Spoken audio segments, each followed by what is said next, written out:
nothing on the services they use, working families are taxed over and over. It's no wonder they're lying about Amendment 5. Our corrupt tax system is rigged in their favor. They're getting a free ride on your back. Don't believe their lies. The truth is, Amendment 5 closes loopholes exploited by the super rich and slashes taxes paid by Missouri's working families, phasing out income taxes and cutting property taxes. They finally pay what they owe while you keep what you earn. Vote yes on Amendment 5. Paid for by Missouri Promise PAC. News Talk STL is celebrating our 5th birthday. And we're giving away a limited edition News Talk STL America 250 t-shirts. It's exclusive, it's collectible, and it could be yours. Just head to newstalkstl.com to register. Happy birthday! Happy birthday, News Talk. Been listening since day one. Happy birthday to my talk station. 5 years, happy birthday. News Talk STL. News Talk STL. Happy birthday to us, and good luck to you. JC's Wayback Machine. After Phil Collins went solo in 97, Genesis tried to carry on with a new lead singer. You'll hear how that went. The A-list interview of the week is with Caesar Milan, the dog whisperer, and it's the anniversary of the moon landing on Monday. We'll go lunar on you with songs about the cold-hearted orb that rules the night. All brought to you by the Weber Automotive Group. It's JC's Wayback Machine. Every Saturday night, 6 to 9 on News Talk STL.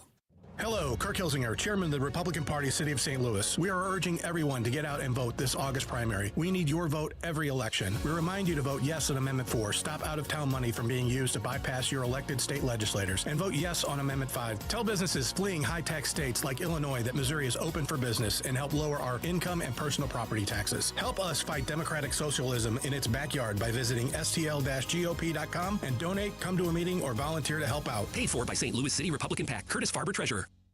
Looking for unbelievable deals? Stop by Overstock Outlet in Lake St. Louis or Warrenton. Open 7 days a week.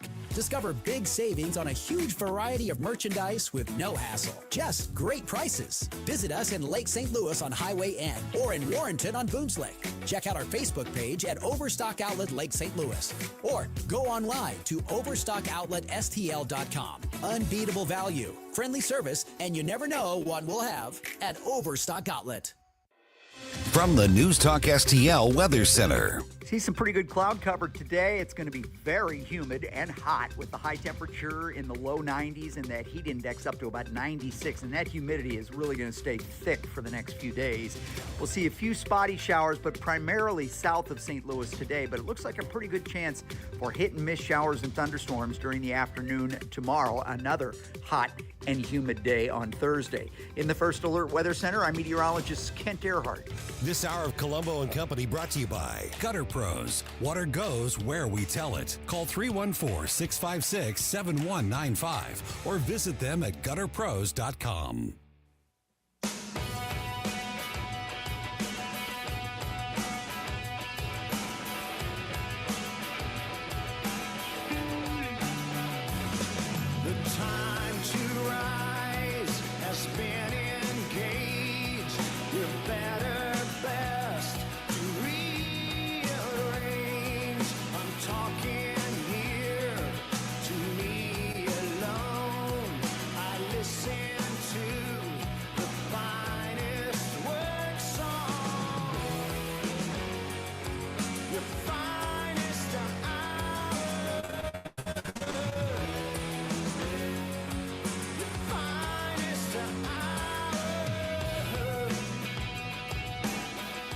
Welcome to Colombo and Company on 101.9 News Talk STL.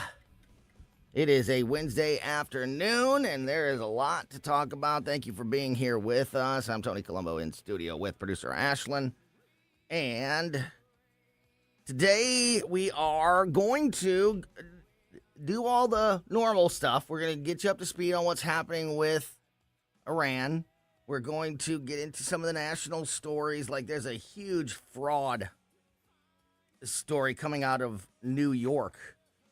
You know, Donald Trump and the Trump administration, and specifically J.D. Vance, the vice president, Trump has put J.D. Vance in charge of a anti-fraud task force. And I think the motivation behind the creation of this task force had a lot to do with Minnesota. Obviously, with Tim Walz being so much on the public stage when he was running for vice president, and all the things that have happened in Minnesota, and then the major scandal, the fraud that was uncovered there, and then more fraud uncovered there, then more fraud.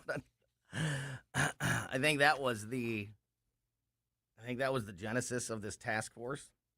But we have seen them now make major reports and uncover major fraud operations in Minnesota, in California, in other places around the country.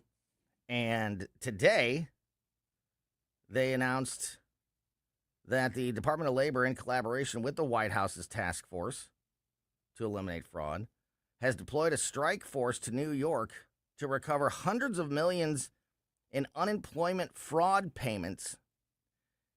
New York has exhibited fraud and improper payment rates on a scale we've never seen before, said a spokesperson for the Department of Labor, draining nearly $2 million a day.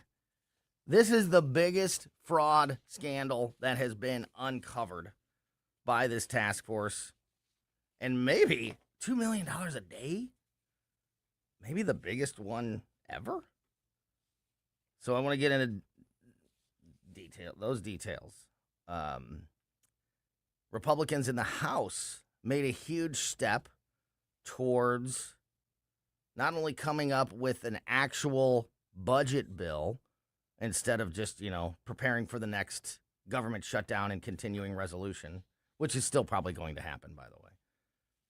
But they're pretending to try to not let that happen again. But the important thing here is that this package also includes another legitimate run at passing the SAVE Act. And there were big strides made in the House to now move this new legislation up to the United States Senate. Some of the Republican congressmen have used the term come to Jesus moment for Republican senators to finally get the Save America Act across the finish line. And, third time's a charm. How has it possibly taken this long? What are you doing? All of these questions being asked to those senators. And so we'll fill you in on those details, and we'll get up to speed on what's going on there. But, hopefully a good thing, hopefully a step in the right direction. And we're going to do all that. We're also going to have some fun because it's Wednesday. We're going to open up KLOSES Cabinet at 3 o'clock. We're joined by Mark Close from KC95 and Skip Weber from Weber Chevrolet. Always a great time just to have some fun in the middle of the week, especially on a crazy, intense news week like this, like all of them are now. So looking forward to that. But also throughout the show and with our other guests today, we're going to focus on the Missouri elections that are right around the corner. Less than 3 weeks away now from the August amendments. And I've mentioned this the last couple of days, but we've had a lot of distractions. And, there's things that happen live radio, that you can't, there's nothing that we can do about it. On Monday, we had the press conference about Lindsey Graham's sister being appointed, right in the middle of the show that we had to go to. And so I've mentioned this the last couple of days, but I haven't had a chance to dig into it as much as I've wanted to. And we're going to do that today. And that is looking at these upcoming elections specifically. I mean, we'll talk about November's midterms a little bit because it's relevant to the conversation. But I want to focus on the August primaries and specifically some of the big races and obviously issues like the amendments. Amendment 4 and 5 are getting the most attention, but there's more than that. Amendment 1 is personally something that is important to me, and nobody's talking about that at all. that is just ensuring that we continue to fund our parks and outdoor recreational areas across the state of Missouri. And so I want to take a step back in the timeline of the discussion, because we have skipped forward to the debate about these issues or making our case for or against things like Amendment 4 and Amendment 5. And I think it's important to go back to the beginning and understand exactly why do we need Amendment 4 and Amendment 5. What is IP reform? When we talk about Amendment 4, we've been talking about IP reform for so long that 2 years of just saying we need to implement IP reform, we need to pass IP reform.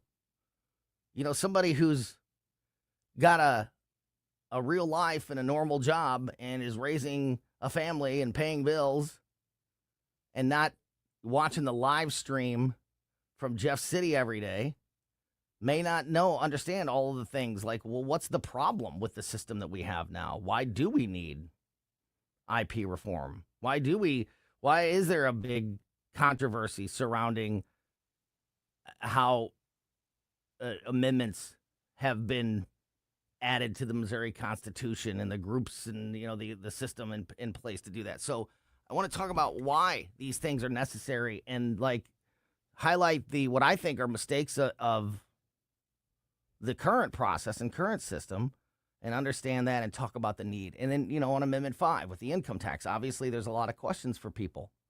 Okay, it phases out the income tax, and then we're going to have some kind of discussion after that, if it passes. Then we're going to have some kind of discussion about a sales tax. That's not a whole lot of details. Like, what's the problem with the system as it is now? Why is something like Amendment 5 a better path forward, if you believe that it is, which I do? And so I want to get into those issues. I want to unpack some of those things and talk about some of the important races that are happening around our area. And every Wednesday we talk to our Missouri political insider, so it's a perfect day to do that. Rodney Boyd, who knows more about Missouri politics than any person I know. And is always tremendously insightful. Rodney does not ever advocate for a side. He's the perfect person for a conversation like this to just explain the details of how the system is now, what these amendments do, and then we can have a discussion about, you know, what we think is the right way forward, and if that sounds good to us, or if maybe you think, oh, no, I like special interests, you know, putting constitutional amendments in the Missouri Constitution, you know, every time they get enough money to try to do something. Maybe that's your bag. But at least we'll understand, you know, the process, the system, you know, and the way it works, and why we've gotten to the point where these things are on the ballot. And why did it take years to get IP reform on the ballot? I mean, I know why. Special interests don't like it, and they're spending a lot of money. But how does that work? Why has that been happening? So I want to get into that as we go through the afternoon. Roddy will actually be with us in the 3 o'clock hour after we talk to Mark Close and Skip Weber after we, Close's cabinet. Roddy will be here at about 3:40, and we're going to have the same conversation here in just about 5 minutes with Missouri State Representative Travis Wilson, who I'm pulling off the street out of the neighborhoods where he's been door knocking and campaigning and out there talking to voters about these issues, which is why this is the perfect day to get into these things, because we have our Missouri political insider, Rodney Boyd, and we have a state rep who's, you know, currently campaigning and talking to voters every single day and having these conversations about these races and these amendments. So I'm very much looking forward to digging into all that as we go through the afternoon.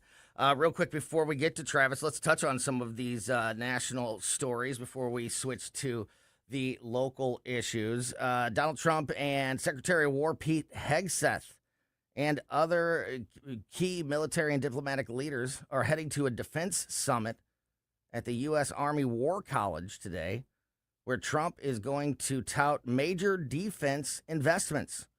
The summit will also feature General Dan Kane, Chairman of the Joint Chiefs of Staff, and other dignitaries.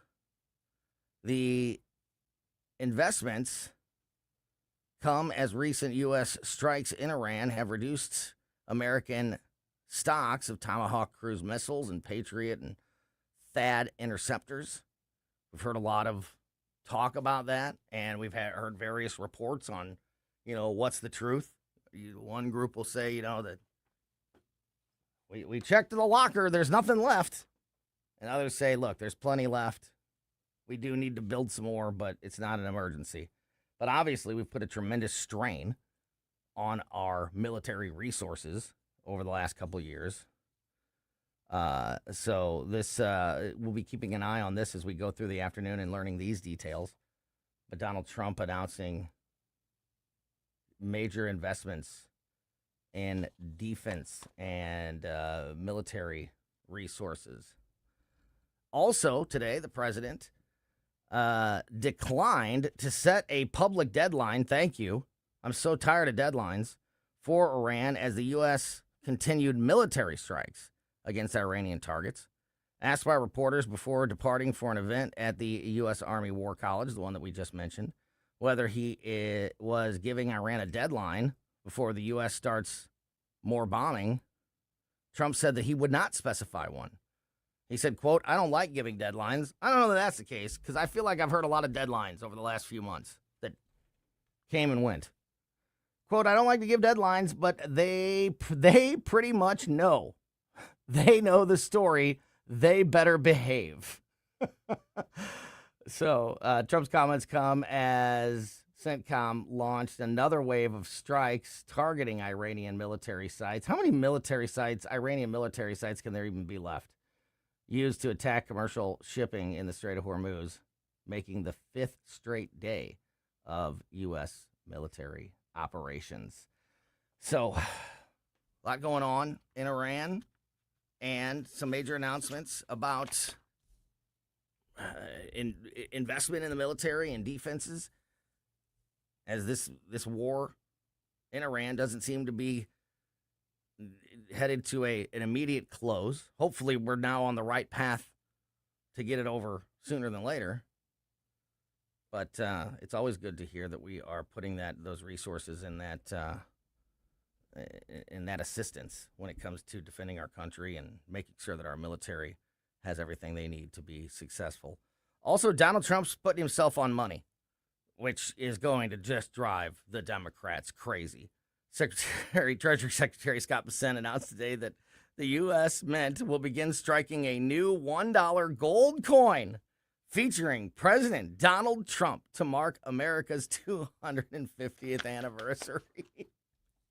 We'll talk about that later on, probably with Mark and Skip, but that's just going to make some people crazy.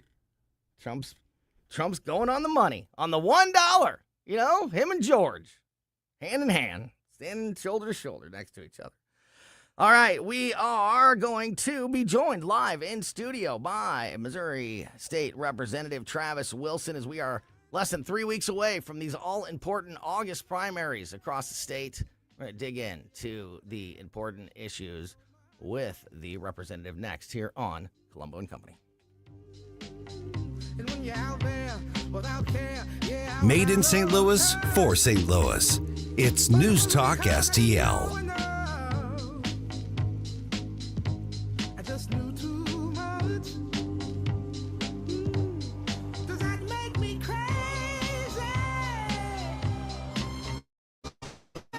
This is so stupid. St. Louis's Okay, I'm hanging up on you now. place to talk. News Talk STL. Hey, it's Vic Porcelli. We're sitting here with our great friend, Chris Cooper. Hi, Chris. What's going on, Vic? How are you? I hear you wrote another book. This one's an e-book. Is that right? The Business Owner's Playbook for Financial Clarity. So it is a great book for entrepreneurs, a very short guide. Give people, business owners, the ability to understand key questions that are important, such as succession planning, legacy planning, getting the IRS out of our pockets, right? Because do you like paying taxes? I do not. I don't think anybody likes paying taxes, right? That just makes sense. And then always talking about protection. And then the other thing from a business owner perspective, what is the biggest asset a business owner has? Probably their business itself, right? We need to make sure we understand what the value of that business is as well. So this new book, I'm sure, is incredibly expensive, right? How much? No, it's a free resource. Oh, it's free. We provide guidance, we provide education because we want to make sure people feel educated and understanding because sometimes you don't know what questions to ask, and we need to make sure we help arm people with information to ask the right question. Reach out to Chris and Stacy today at SerenityWealthNow.com. Investment advice offered through Fortis Capital Advisors, LLC. I'm Dr. TJ, owner of the Institute of Natural Health, co-owner of Optimal Nutraceuticals, and the host of Wellness One. Wellness One is designed to cut through the nonsense and provide you common sense science-based information regarding health and wellness. On the show, we discuss topics like thyroid health, gut health, hormone optimization, and many others. Our show airs Saturdays at 10 a.m. and 2 p.m. and Sundays at 11 a.m. and 3 p.m. right here on Newstalk STL. And you can visit us at inhstl.com. That's inhstl.com. Let's take a break. Good idea. Hey, Tom, what are you doing on that Amendment 4? You know, we fought for our freedom and rights. I'm not giving them away without a fight. 4 takes them? That's exactly what 4 does. For over 100 years, Missouri voters have used our constitutional power to act when the politicians refused. I'll be darned if I'm voting to pass on less freedom and power to my kids. And doesn't 4 also kill majority rule? Yup. Creates minority rule, or just 5% of the most liberal statewide voters in one Missouri congressional district that block any citizen-led reform, making it nearly impossible to pass common-sense conservative citizen ballot measures. That's crazy town stuff. And we've needed our citizen ballot measure power to pass some big conservative stuff, like outlawing tax hikes without voter approval, lobbyist reforms, and term limits for career politicians. No way I'm letting a tiny fraction of liberals derail our conservative power. I'm no on Amendment 4. Hard no on 4. Pay 4 buttons or inch prepare governance. Tim Jones and Chris Arps in the afternoon. 2 Supreme Court justices were on the Hill testifying. We'll ask Zach Smith at 420, does he wear a bulletproof vest? Tim Jones and Chris Arps. Weekdays at 4 on News Talk STL.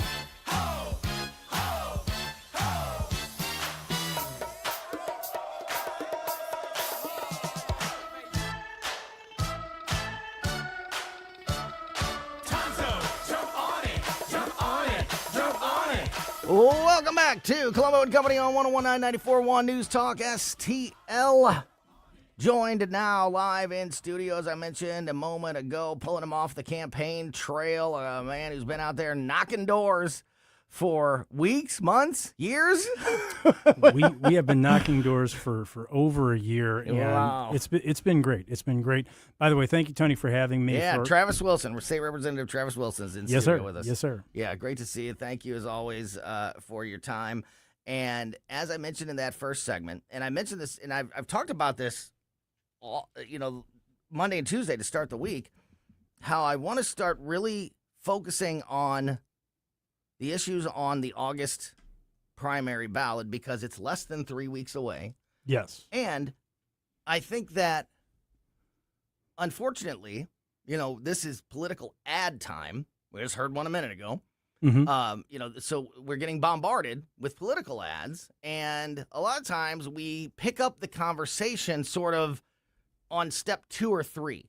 Like we start debating what was in the ads and endorsing our side or whatever it may be, but we don't talk about what is the root problem. Mm-hmm. Like, why do we need IP reform? What is the current system for income tax? Why does it need it? So, to understand, where these issues come from, I think helps people understand why they are such a big deal and Correct. why they are so Correct. impactful. Before we dig into the specifics, just because you have been out there talking to so many voters lately, are you feeling, I don't know if excitement is the right word, engagement, basically, like that people understand the impact that these issues are going to have on our lives and the importance of voting in August and not waiting until November when the general election at a normal time. We're not used to voting in August, but it's really important that people do because these are massively impactful issues.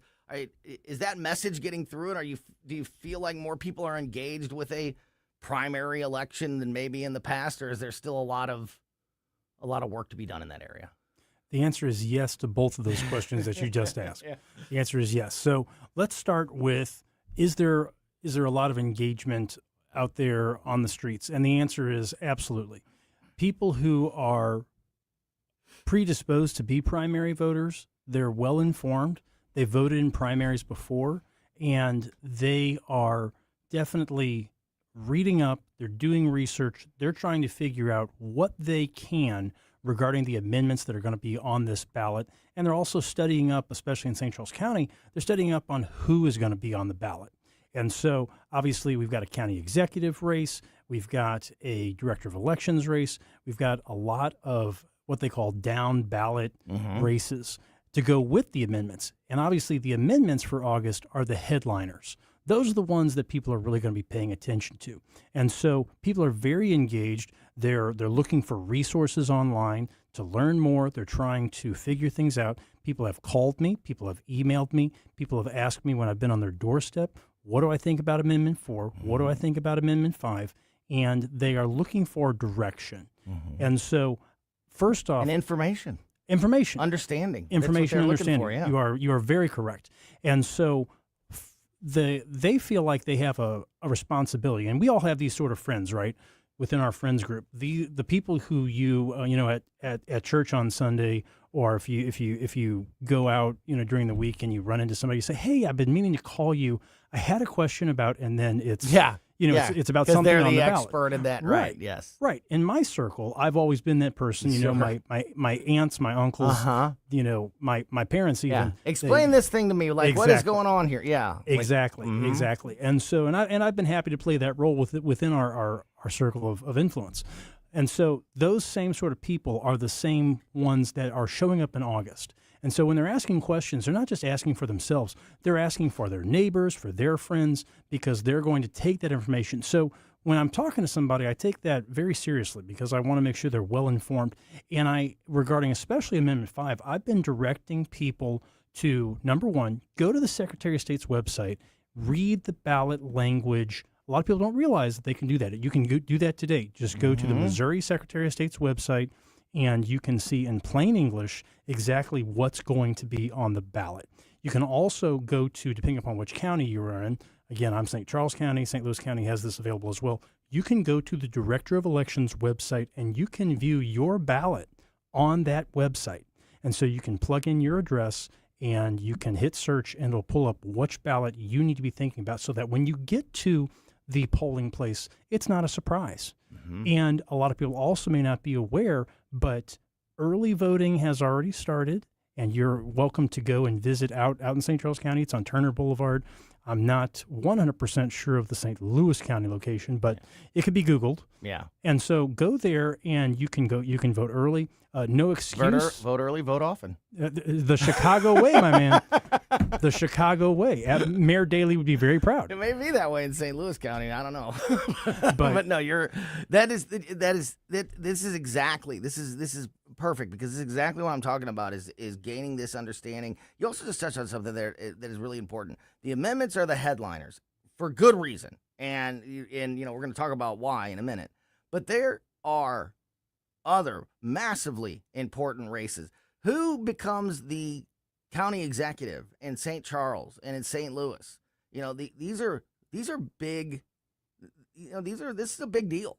It is. There's state rep positions. That absolutely. Are that the people, your representation, your voice in Jeff City is so important. And if you're not having an influence on who's representing you, then you don't really have a right to complain about the way things are going. So, and especially in St. Charles County, the primary is where the decisions are going to be made for most of these races. I mean, the amendments, obviously, the statewide amendments are all on the August primary, but the Republican that wins the St. Charles County executive primary in August is going to be the next county executive. More They're than not going likely, to lose yes. to the Democrat. More than likely, More than yes. likely, yeah. Yep. I mean, anything can happen. You're right, but there's a lot of things that are happening on this August ballot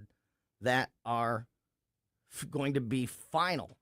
Not okay. Well, then now we'll make our final decision in November. That ship will have sailed. Correct. in several Very several much areas. so. Yeah, in Very several much so. areas. So I think Travis is going to stick around for a couple segments. We got 5 minutes, 6 minutes left here in this one, and then I think Travis is going to stick around all the way until 3:00. So we got plenty of time to talk about this stuff. I want to start with Amendment 4. I think Amendment, and we'll definitely get into Amendment 5 because that one's really important. I'll save your expertise also for last. So we'll save the big one for last. But Amendment 4. So for me, and then I want to get your thoughts or maybe a correction if I miss anything. But the basics of Amendment 4, IP reform, all has to do with passing legislation or law, whatever whatever the right term is there, through the amendment process. Passing, adding an amendment to the Missouri Constitution instead of going through the legislature and passing a bill that gets voted on by the House and Senate, the typical way of doing things. Mm-hmm. And in Missouri, currently, the way the system has been for a long time is that it is fairly simple. When you go back to history class and think about constitutional amendments, you think about the U.S. Constitution, it's a very difficult process. Yes. You have to have, a massive majority in every area, essentially, across the country to get something on in the Constitution. In Missouri, it is not that difficult. Mm-hmm. It's 50% plus one. That's it. And it's my belief that, and you hear the ads now, there's lots of ads that are against Amendment 4, and you hear a lot of talk about that, and it's like, well, why is that voice so loud? In my opinion, and I think that it's factual. I think that I can very easily back this up. That's because that amendment process has been utilized almost exclusively by special interests. Correct. Sometimes I agree with the special interest, by the way. I'm not saying that every single one of them is bad. I was a legalization person. I don't think we should have put it in the Constitution. Travis laughing at me. Listen, I'm a libertarian. Wear what you do. It is okay, Tony. Do what you do. It is Just okay. don't hurt me or hurt other people. Don't break any laws, and I don't care what you do with your life. But I was pro legalization, but I had to struggle with myself because I didn't want to put it in I didn't think it was appropriate to go to use the constitutional amendment. So it's a way for special interests to dodge the legislature and That's exactly what's happening. dodge the voice of the people. Yes. Because getting back to what we talked, we elect our representatives to go speak for us in Jeff City, and this is a way that the special interests can dodge it. And who's got more money than special interests? Nobody. So they know that they are able to have very well-funded campaign ads, and their loud voice is everywhere on the radio, on television, on social media. 100%. And they don't want that to go away. They don't want that ability to very easily pass a constitutional amendment to go away. That's my stance. Your stance. And you've brought up a great example when you talk about legalization of marijuana. That is something, when you look at before it was completely legalized, we had medical marijuana in Missouri. And so medical marijuana, in my humble opinion, would be similar to just about any other drug that you'd have to see a medical professional in order to obtain. And so that was sort of the beauty of medical marijuana. And so does medicinal marijuana offer certain benefits that other drugs do not and therefore can be helpful? Let's for the moment say, sure. Legalizing it, especially in the Constitution, completely changes and it opens up an entire realm of issues for employers, for people who are taking advantage of that drug, how often, how much, how long does it stay with you, et cetera. All of these become question marks. And then you also have the entire issue of municipalities and certain governments, county governments, for instance, trying to wrestle with how do we regulate these? How do we make sure that they're handled correctly? And it becomes, in essence, it's, similar to, trying to regulate liquor licenses. But it's now a part of Missouri law. It's etched into our Constitution. Yes. And so I agree with you. If it was done through statutory changes, then that is something that can change easily and whatnot. When it's an amendment, you really can't come back from that. That's such a great point. That is such a great point. It's so easy, relatively. It's so relatively easy to get an amendment in the Constitution. That's why the Missouri Constitution has something like 130, which is crazy. Insane. It's insane. And it will have 300 in our lifetime if we don't do something about IP reform. It will every single election, if we don't pass Amendment 4, every single election will have some sort of initiative petition. And obviously this is a conservative setting here with News Talk 94.1. If we do not pass this amendment, and let's just say we don't pass this amendment just for the sake of conversation. If we don't pass it, we're going to need to try to address it at some point, because here's the real issue. After this fails, let's say, if it did fail, then we have other things on the table. Ranked choice voting, for instance. Oh, God. I'm not kidding. I know. And if ranked choice voting becomes a thing in Missouri, let's say Missouri turns blue, what's going to stop the powers that be from coming after your Second Amendment rights? What's going to stop them from coming after, are they going to say, how many vehicles can you own? Are they going to say, how big your house can be? Are they going to, where does it end? Where does it end? And so we have to, as an electorate within our state, we have to stand up and we have to say enough is enough. We need to keep Missouri's Constitution at a place where it is worthy of respect, as opposed to becoming just this ever-changing, ever-growing document. And it can create problems for us. Can you imagine a conversation 20 years from now, like, the Rodney Boyds of the world that are Love Rodney. Super Missouri political nerds, like having a contest, having a quiz, and going, all right, what's Missouri Constitutional Amendment number 248? Exactly. Because that's what it'll be. That's what Exactly. it'll be. It'll be out of hand. And Travis, you did, I think, a great job there. We're talking to Missouri State Representative Travis Wilson about Amendment 4 and in the constitutional amendment process, IP reform that Amendment 4 addresses. Not only is it relatively easy for these special interest groups to put something on the Constitution, but once it's in the Constitution, it is much more difficult if a problem arises with that, or you want to make a tweak to the bill, or maybe you change your mind and you want to try to. Whereas, normal bills, which we have a say in, that you're still going to get. You're still voting for your elected officials. You're still voting on, there still will be ballot initiatives, and you're not getting your voice taken away. In fact, I think your voice is getting louder because it's not being dominated by the special interest. Well, and that's the issue right there. It's there. so much more difficult, as you pointed out, that if we decide that we want to make that, that was not perfect. Let's make a change. Let's tweak this. It's very difficult to do once it's in the Constitution. Go ahead. Well, and you're exactly right when you said that it's about more voices getting louder in the process. This really is an amendment about fairness, and it's about fairness throughout our state, because what is happening now is you have a small area or a small group of areas within Missouri. We have 144 counties, if I'm not mistaken. You would know better than I. I think that's the number. If I've misquoted, I apologize. You'd be the guy at church that I went up to and said, "Hey, Travis, I was wondering about exactly." So, exactly.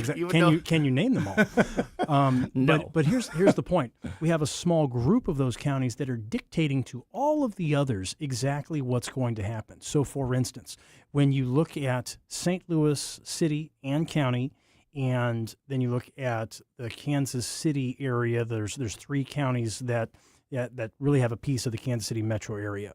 and then you look at other areas like Springfield and Columbia. These areas are dictating to all of the other counties, places like Chillicothe, Poplar Bluff, St. Joseph, Mexico, and Moberly, and things of that nature. Places that you've probably been to, and Cape Girardeau. Cape Girardeau, places that do not have that same sort of makeup, if you will, that same sort of electorate that want a seat at the table. Yeah. And this amendment does that. Mind you, people talk about, well, you're taking away the voice of democracy. We're actually not. Absolutely We did not mess with the threshold. The threshold is still 50% plus one.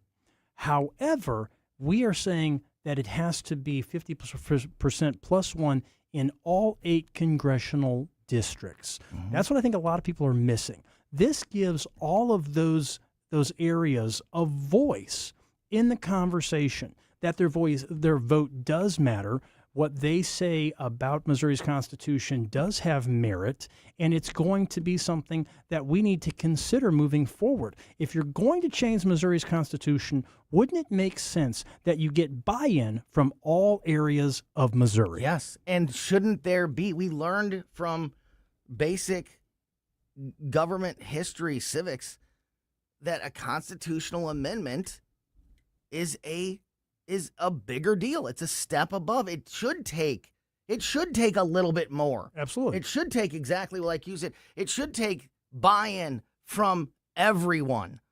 They should have a majority from every county.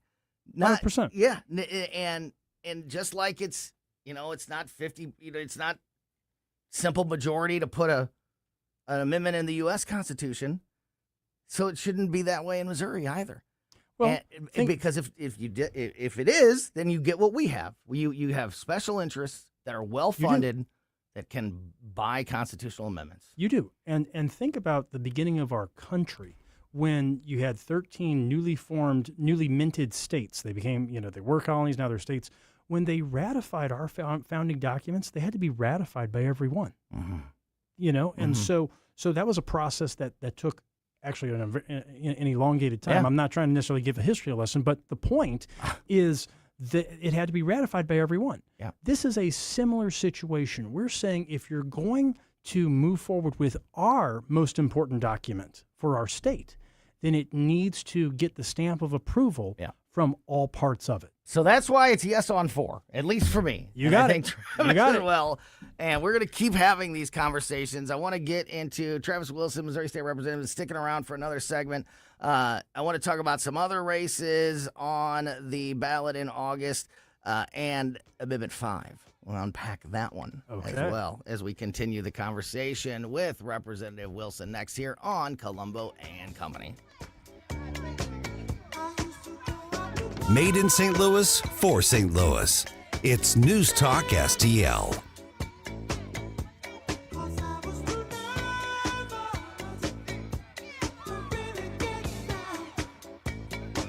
If you have a phone, you have a radio. Wherever I'm at, home, car, wherever. Download the all-new News Talk STL app. If you have a phone, you have a radio. Just the convenience on the phone. Streaming live on the mobile app. Love the new app. And listen anytime, Everywhere. anywhere.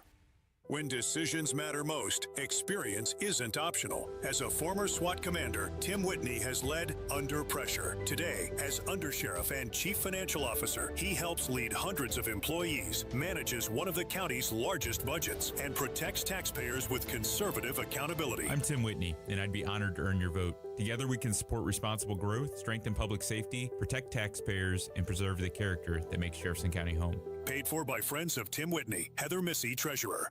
When Donald Trump needs conservative votes to help pass his agenda for Missouri, Representative Trisha Burns never answers the call. Trisha Burns has missed 370 votes. Burns is bucking President Trump's priorities. Burns did not vote to stop DEI initiatives, prevent China from owning Missouri land, defund Planned Parenthood, and Burns did not vote to ban boys from girls' sports. Trisha Burns not showing up for Missouri and President Trump. Instead, Trisha Burns spends her time pulling pranks on the suicide prevention hotline. Yes, you heard that right. Trisha Burns lied to the police and staged a fake suicide emergency. She sent a series of messages to the hotline and said she, quote, had a gun to her head. End quote. When she got caught, she said there'd be no consequences because she's a politician. By August 4th, vote to show Trisha Burns that there are consequences to being bad at your job. Cut the Bull PAC paid for and is responsible for the content of this advertising. Not authorized by any candidate or candidate committee. When insurance companies know you're represented by Under Law, they know Under is not going to let you be pushed around. Their reputation is built on years of courtroom battles. If you suffer an injury or damage to your property, serve the insurance company notice you have Under Law on your side. A St. Louis firm you can trust to protect you at every term. Don't settle for less. You want to win? Believe me, Under wins. Under, O-N-D-R, underlaw.com. Are you tired of hard chlorinated water drying your skin out, tasting bad, and ruining your fixtures? Jones Air and Water Treatment has a solution to this pollution. Our Hydratech H2O leaves you with great tasting, soft water at all fixtures in your home with one unit. Call Jones Air and Water at 636-899-1040 or visit us on the web at joneswater.com. You can be a filter or buy a filter. Jones Air and Water, 636-899-1040 or joneswater.com on the web. Call us now. This hour of Colombo Company brought to you by Gutter Pros. Water goes where we tell it. Call 314-656-7195 or visit them at gutterpros.com. Everybody get up.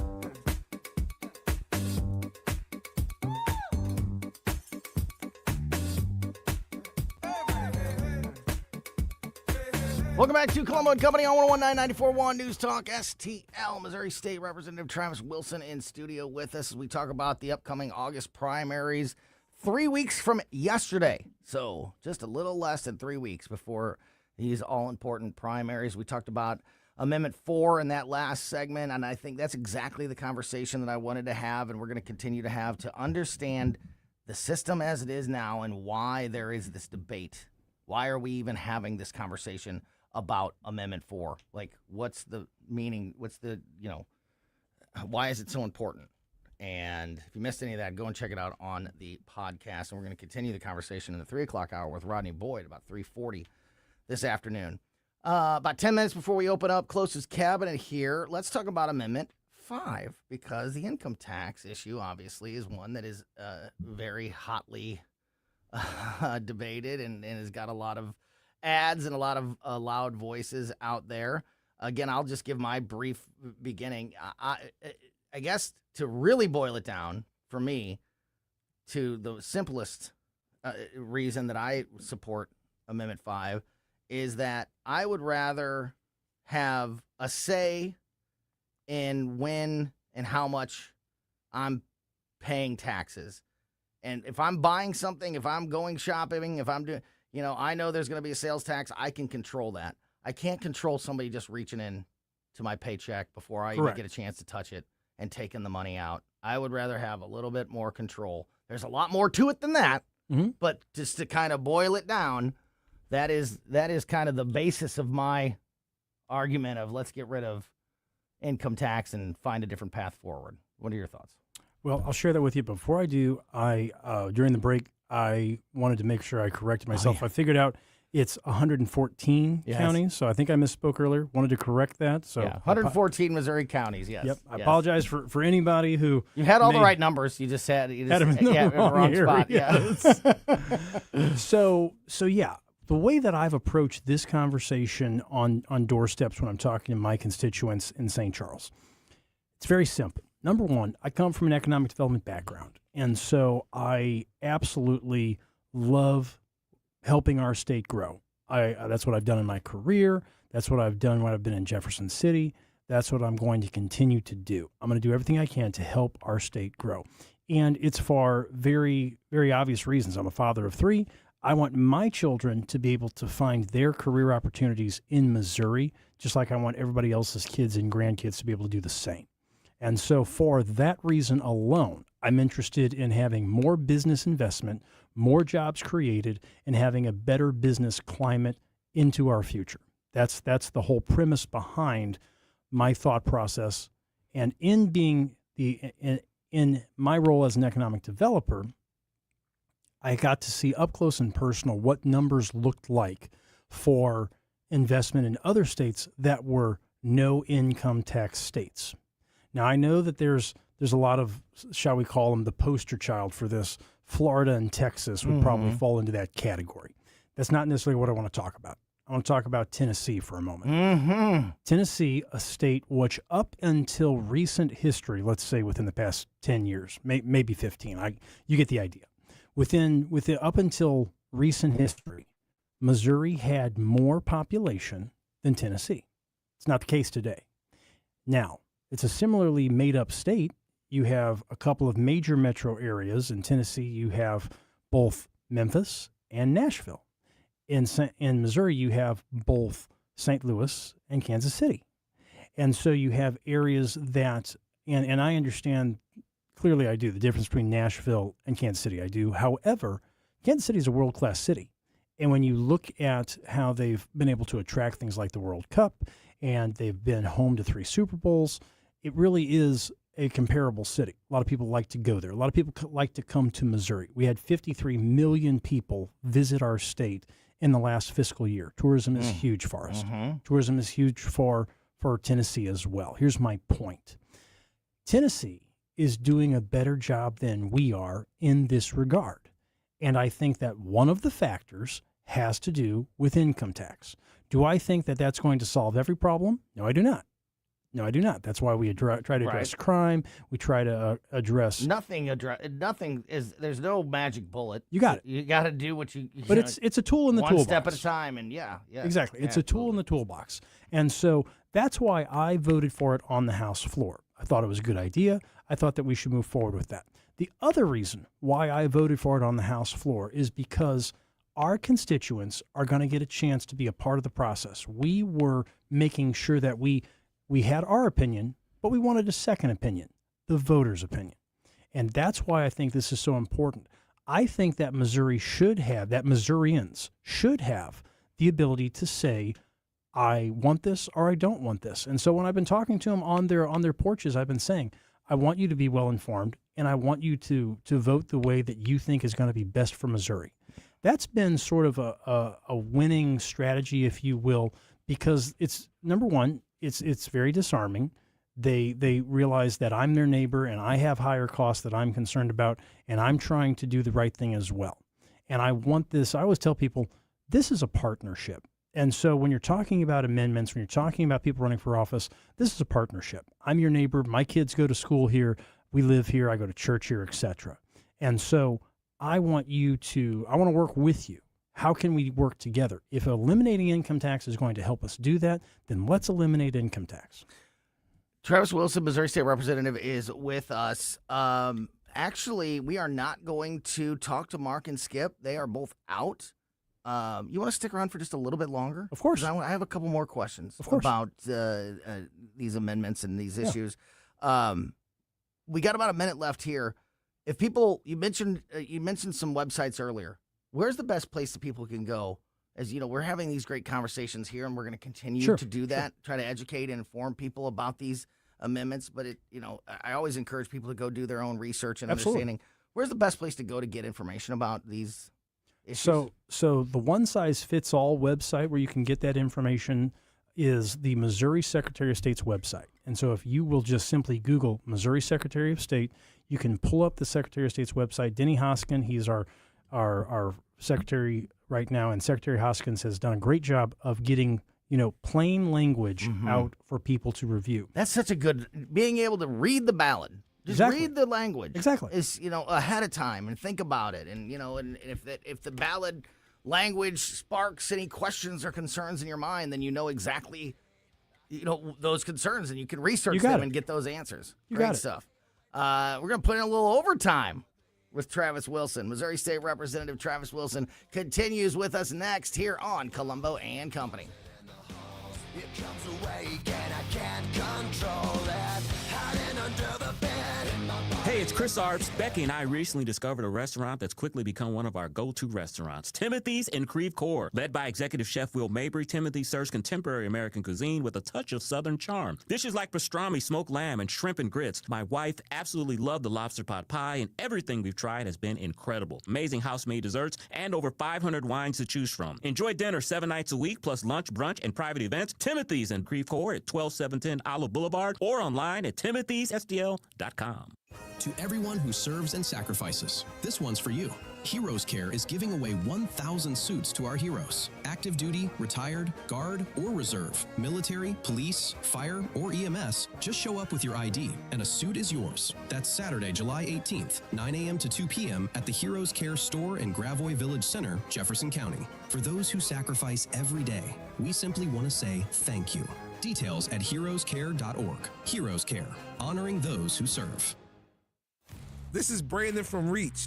On July 18th, we are hosting Unfiltered, a one-day conference for youth and young adults where we'll be covering topics like relationships, identity, purpose, faith, and culture. We will have breakout sessions, worship, and real community for young adults to encounter. If you know a student or a young adult who needs to be in the room, get them signed up. Spots are limited, so don't wait. Register now at unfilteredstl.com. With all of the celebrations, anniversaries, and holidays coming up over the next few months, where are you going to go to get that special something for the special people in your life? Newsteaders Fine Jewelers, of course. Newsteaders Fine Jewelers found 24/7 at wowdiamonds.com. Tim Jones here to tell you all about Newsteaders Fine Jewelers. Richard Newsteader and his team serving our region since 1961 with awesome, honest jewelry solutions. They've got everything from diamonds to wedding engagement rings, hand-engraved items, pendants, earrings, and so much more. You can find them 24/7, wowdiamonds.com. That's Newsteaders Fine Jewelers, wowdiamonds.com. KLGY HD3 Clayton, K270BW Bellefonte, KNBS Bowling Green. This is News Talk STL at 1019, 94.1, and always streaming at newstalkstl.com. News this hour at Town Hall. I'm Bob Agnew in Washington. One person dead, 3 people still missing after a pontoon boat sank on Tuesday in the waters off of San Francisco. On the boat were mostly family members holding a memorial service.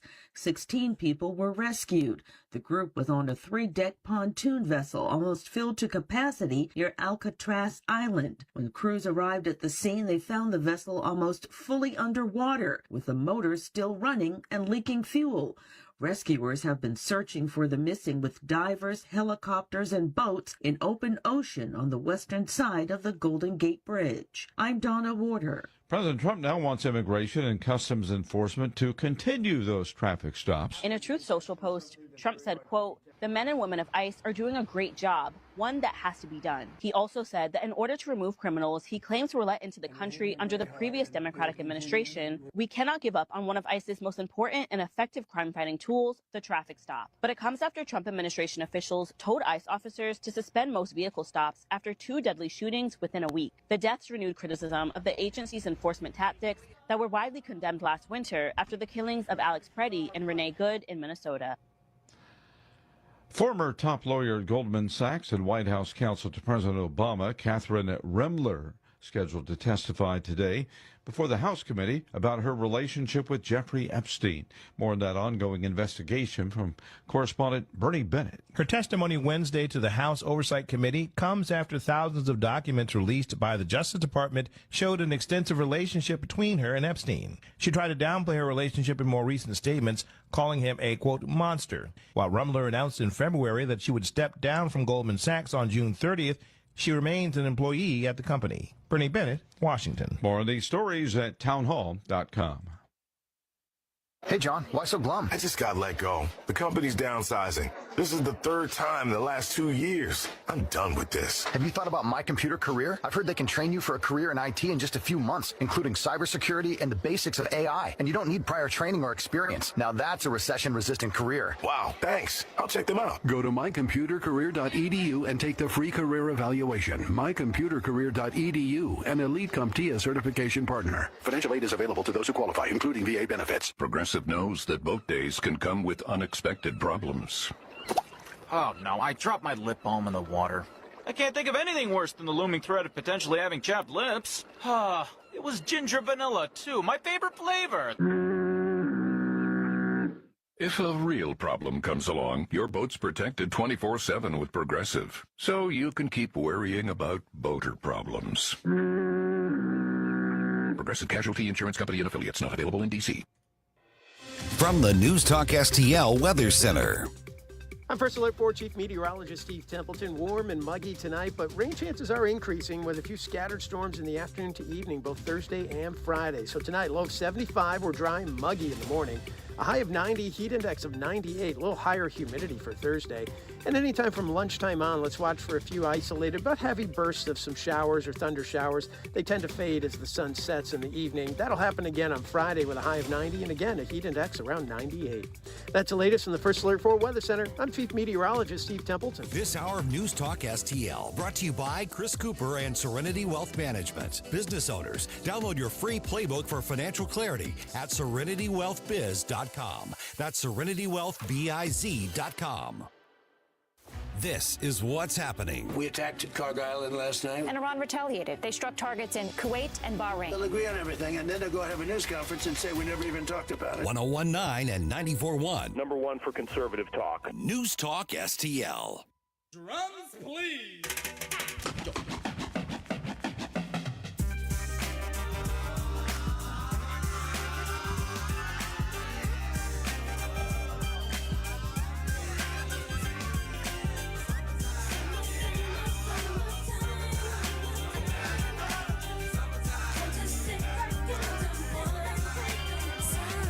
Here it is, a groove slightly transformed. Just a bit of a break from the norm. Summertime by Will Smith, but I don't think this is Will Smith. I think this is DJ Jazzy Jeff and the Fresh Prince. I think this is before Will Smith days. That is a throwback. Yeah, absolutely. I picked that song because it is it's one of my favorite just summer songs.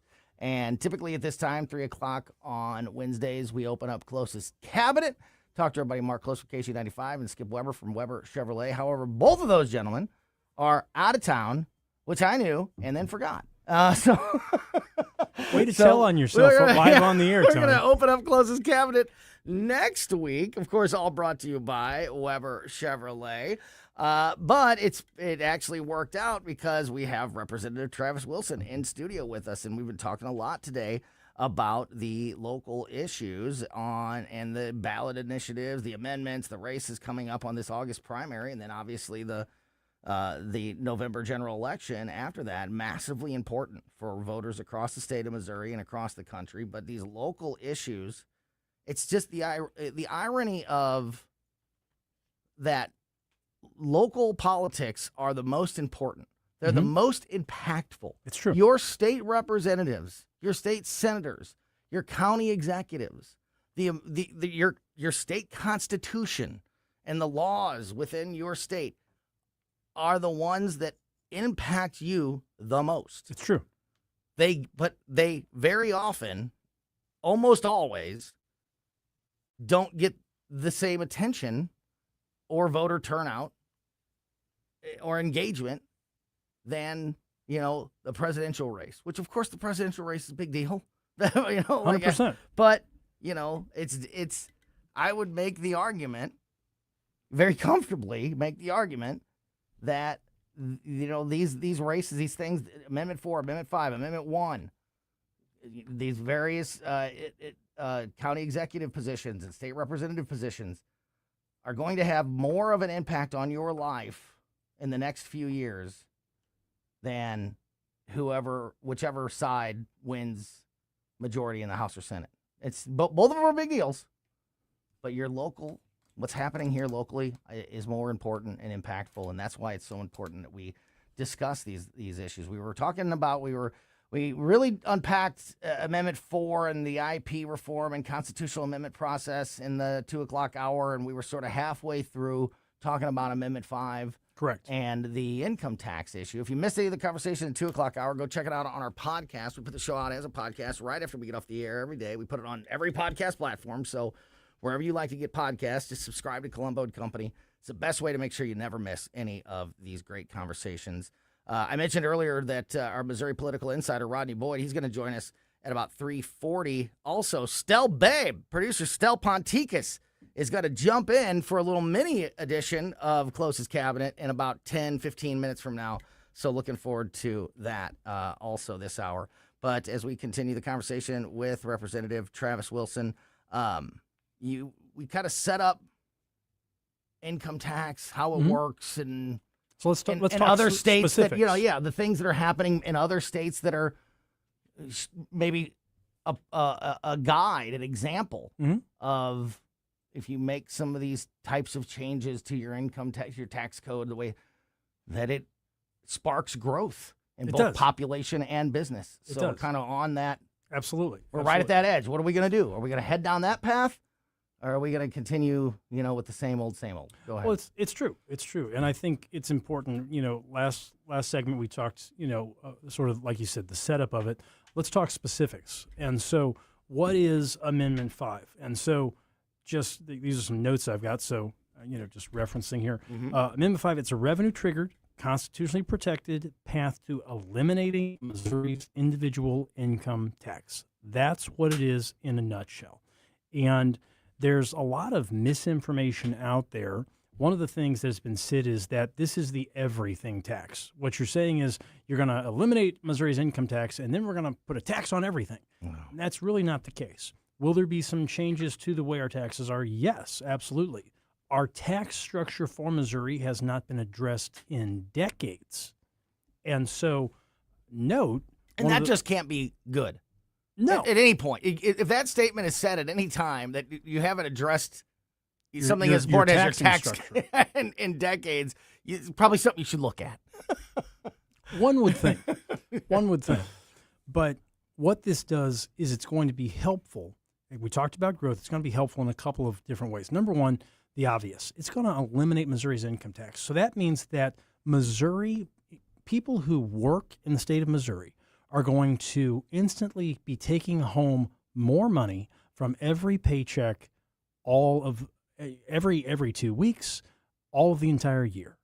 And so automatically we're thinking about groceries and gas prices because, let's face it, political campaigns are built around things like grocery and gas prices.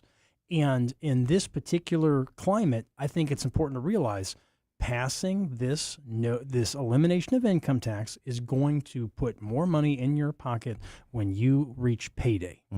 So that's the first thing.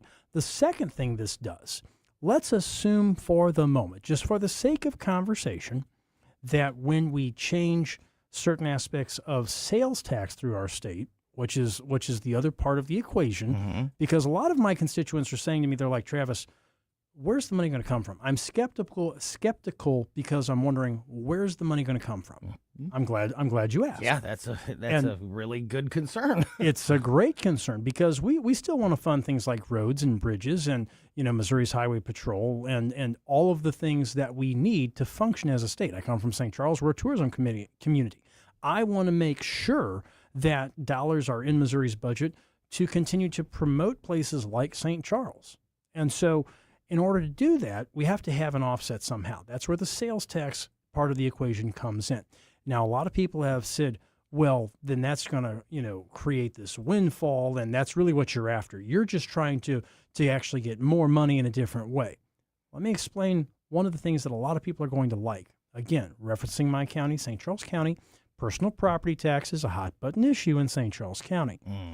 And so one of the things that this amendment also does is it helps to reduce personal property tax over time. A lot of people aren't talking about this aspect of it. I realize how important personal property tax is. And side note, I also realize that personal property tax funds certain things like libraries, for instance, like the ambulance district. It helps with our first responders. It funds a variety of things that we need. So I get why that's important on both sides. I get why people would want to eliminate it. Nobody likes paying the personal property tax. I also get why people are concerned about losing it.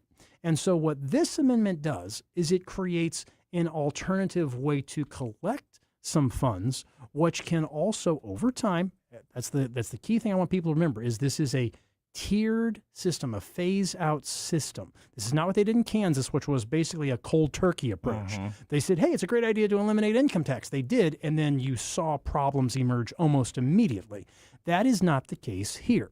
what is happening now with this particular amendment, Amendment 5, if we vote to eliminate the income tax, the way it's going to help personal property tax is that as that sales tax collection creates more revenue, there is a requirement written into this constitutional amendment that it requires an offset, and that offset is lowering of personal property taxes. So is this going to happen overnight? No. But is it eventually going to create a better plan regarding personal property tax? Absolutely. I think it's a much wiser approach Absolutely. to have that gradual, because it gives you time to replace and come up with that plan. And as I go all the way back to the beginning of this conversation, when I said my oversimplification way to explain why I am a yes on Amendment 5 is that when it's the income tax, you have no say in it. I have no say in it. Just is gone from my paycheck before I've ever even seen it. Absolutely. If I'm spending money on goods, if I'm shopping or whatever, at least I can control what I'm buying and how much I'm spending, and then therefore to a certain degree how much of my taxes are going. But you touched on also, that process. I think one of the things that the people that are against Amendment 5 are taking advantage of is that we don't have that second piece figured out yet. It's because true. you can't put together a plan for something until you know what the system that you're on is. So we have to we have to make this decision on Amendment 5 before we can build that. The important thing to me is, and my question to you is, will we as Missouri voters have a voice in how that sales tax structure is put together? That second step, as we do have that conversation and we build that in that replacement. I mean, we have our voices in, sending our people, the right people that we trust to Jeff City. Absolutely. But will Missouri voters be a part of that process of whatever, putting together that second step of this if Amendment 5 Absolutely. passes? Absolutely. I think that's an excellent question. And what I would say is Missouri voters are always going to have a chance to have their voice heard. They're going to get their day in front of a committee. They're going to get their opportunity. And not only is it important right now, but I would encourage people, regardless of whether Amendment 5 passes or not, you need to be engaged with your state rep. That's one of the things that I've told people in District 106 as I've been out running for re-election. I'm not taking anybody for granted. I want to hear your voice. I want to hear what your concerns are, and I'm meeting people at their door and having those conversations. And sometimes those conversations are difficult conversations, and I think that's worthwhile. If you want to have your voice, Missourians always should. That's why I always give people my personal phone number. I'm happy to do that right here, right now, 314-540-1965. I'm happy to share that. And I always do that for one main reason. I want the people that want to reach me to be able to. Yeah. I believe that politicians should be accessible. And in this process, regarding not only right now, but in the future regarding the results of Amendment 5, I think that people need to continue to be engaged, not just when it's an election year, but all throughout the year. Yeah. And having that voice, that's the other part of this, having a say and being a part of the discussion on where we go from here if we eliminate the income tax and we go, we phase out the income tax and pass Amendment 5, again, is just more control and influence that me as a voter has that I don't have right now. And I'd rather my voice be heard. I'd rather have a say in how this all plays out than continue down the path of just keep taking my money out of my paycheck and Absolutely. And I just have to and you have no say in that process right now. Missouri's income tax. Now, this is something, and I want to give you the right date, so I've got it written down here. But Missouri's income tax dates back to 1917. 1917. And the Missouri sales tax code dates back to 1939. That's my quick math, 110 years to Correct. Next year. Correct. So, and the sales tax code dates back to 1939, which is, over 80 years ago. Yeah. So what it really comes down to is we have to make a change. We have to make a change because if we don't change the way that we are working within our state's budget, and that's really what this comes down to, is we're talking about our state's budget. If we don't make a change, we're going to face some interesting decisions in the future. And so we need to be able to work correctly. In Missouri, we want two things from a conservative perspective. We want to have a lower tax burden, and we want to have a great state. Mm-hmm. And so what does that look like? Amendment 5 helps us get there. And just as a bonus, people have asked about the Hancock Amendment. They've said, how does this not run afoul of the Hancock Amendment? And what I would encourage people to do, and I've encouraged this at their doorstep, is I want you to take a look at Amendment 5, read it in detail, and you'll see it should be able to jump right off the page at you how this does not run afoul of that. There's this concern that this is going to create a free-for-all for legislators. That is not the case. That is not the case whatsoever. Any responsible legislator that voted for Amendment 5 is also going to be doing everything they can to make sure that we're not just having a free reign and trying to just increase things just in general. The exemption from the annual revenue calculation in Hancock is limited with express statutory guardrails. Any bill expanding the sales tax base must find that the expansion eliminates the income tax and property tax. Yeah. The legislator cannot use this window for unrelated revenue increases. That's so important. That's so important to know. And Absolutely. that's the kind of information that you're not going to get in a 30-second ad from anywhere. And that's why these conversations are so important. And there's more to unpack. So we got to get Travis back on again really soon, and over these next 3 weeks, to continue this conversation, because things like Amendment 1 is very important to me. Yes. And, and I'll leave with this. It's just, it's a little bit of, I don't know if it's irony or bizarro world. The fact that we've yelled so long, me personally have just screamed about IP reform for so long, that kicking special interests influence out of making law in Missouri and cutting taxes when it comes to that somehow we're fighting for our lives to do these, to eliminate special interests, or not eliminate, but limit and take away some of the. They're like the living dead. They just keep coming back. Yeah, we want to cut taxes and get special interests out of making laws, and somehow this is controversial and a big deal. But it's because who'd have thought? Yeah, I know. But that's why these August primaries are so important. Travis, you mentioned that a great resource is the Secretary of State's website. You can go and you can read the ballot language, learn more specifically about these issues there. If people, especially in St. Charles, want to learn more about you and your platform and your campaign, what's the best way to follow everything you're doing? Well, it's very, very simple. As I stated before, I give everybody my personal phone number, and I want to have conversations. 314-540-1965. You can also email me, my personal email, TRAVWILS @ and don't roll your eyes, sbcglobal.net. It's an oldie but a goodie.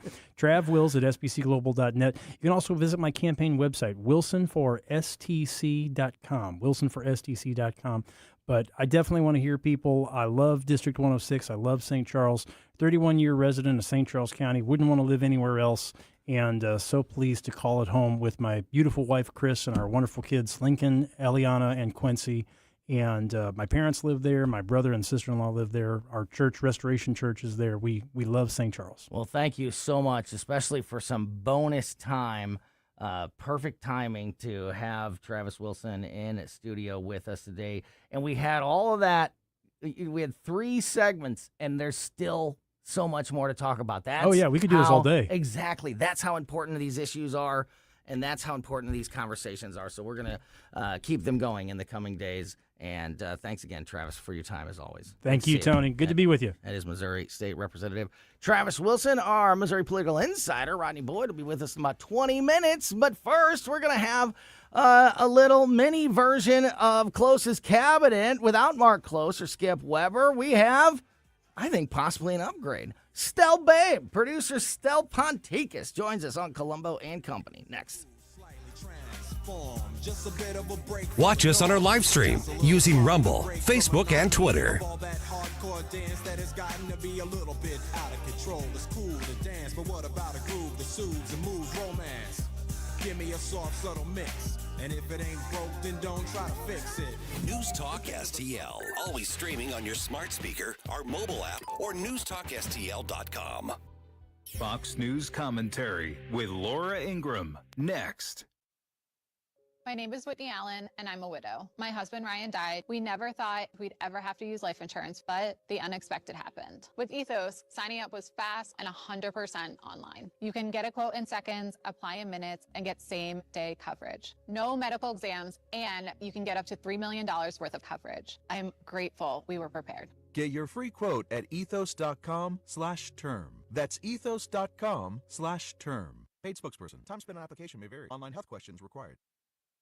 Here's Laura Ingraham. The 20th century proved beyond all doubt that socialism and communism are horrific economic systems for real working people. Because the only winners in those systems are the unelected bureaucrats, the elite, the party apparatchiks who call all the shots. But under President Trump's leadership, come on, the U.S. has the strongest economy of any major nation by a long shot. And every day, even though there are some affordability issues, Americans are creating better lives for themselves and their families. They are not about to give all of that up to live as slaves of a government run by someone like Mamdani or Abdul al-Sayed or Rashida Tlaib. Are you kidding me? That's America? If the Democrats keep playing with the fire of socialism, they'll end up burning down the entire party. For more commentary like this, go to foxnewspodcast.com. You feel it every time you check out. Prices up, paychecks stretched, families squeezed. That's why Ann Wagner's fighting to get government off your back and out of your way. Wagner passed the largest tax cut in American history, expanded child tax credits, ended taxes on tips, overtime, and Social Security. And Wagner is working to lower costs so families keep more of their hard-earned money. But Ann Wagner knows delivering for Missouri means more than just protecting their wallets. It means protecting our streets as well. That's why Wagner fought to secure our border, deport dangerous illegal aliens, partner with law enforcement, and put predators behind bars and off our streets so our neighborhoods and communities stay safe. Because real effective leadership protects what matters most: your money, your family, your safety. Ann Wagner for Congress. I'm Ann Wagner, and I approve this message. Paid for by Ann Wagner for Congress. There's something magical about walking into your backyard and knowing your family is completely safe and secure. Hi, I'm Sean Long, owner of STL Fenceworks. That's the feeling my team and I have been creating for metro area families for more than 50 years. Whether you're adding your first fence or finally creating the outdoor sanctuary you've always wanted, we offer premium vinyl and stunning ornamental options, all designed around your family's specific needs and lifestyle. While other companies struggle with supply delays and rising costs, we've always proudly used all American-made materials, which means better pricing and faster installation for you. Our experienced craftsmen exemplify our motto: your satisfaction is our passion. From Warrenton to Wildwood, your neighbors trust us because we live here too. And we care about your project as much as you do. Right now is the golden time to build with flexible financing options and a commitment to completing your fence on time and on budget. Visit stlfenceworks.com. Let's take a break. Good idea. Hey, Tom, what are you doing on that Amendment 4?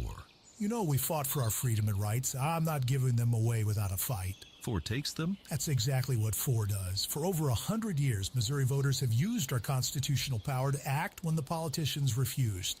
I'll be darned if I'm voting to pass on less freedom and power to my kids. And doesn't 4 also kill majority rule? Yup.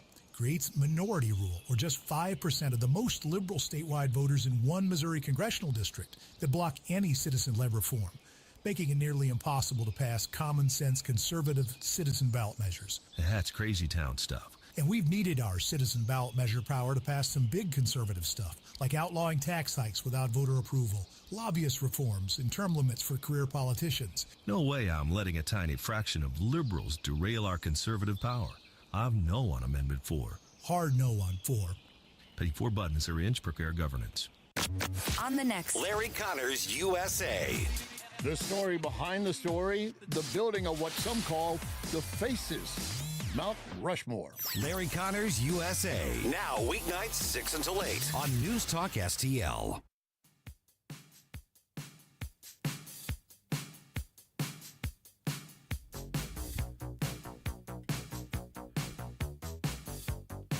Welcome back to Colombo Company on 101.9 News Talk STL. Wednesday afternoons usually means KLOSES Cabinet, but Mark Close from KC95 is out of town, so Skip Weber from Weber Chevrolet. So we're not opening up KLOSES Cabinet. We are instead spending some time enjoying Stell's sunroom. Stell's sunroom. I didn't want to say shed was too easy. I was trying to think of another. Stell's Sunroom with Stel Ponticus. Welcome to Stell's Sunroom. Brought to you by Weber Chevrolet.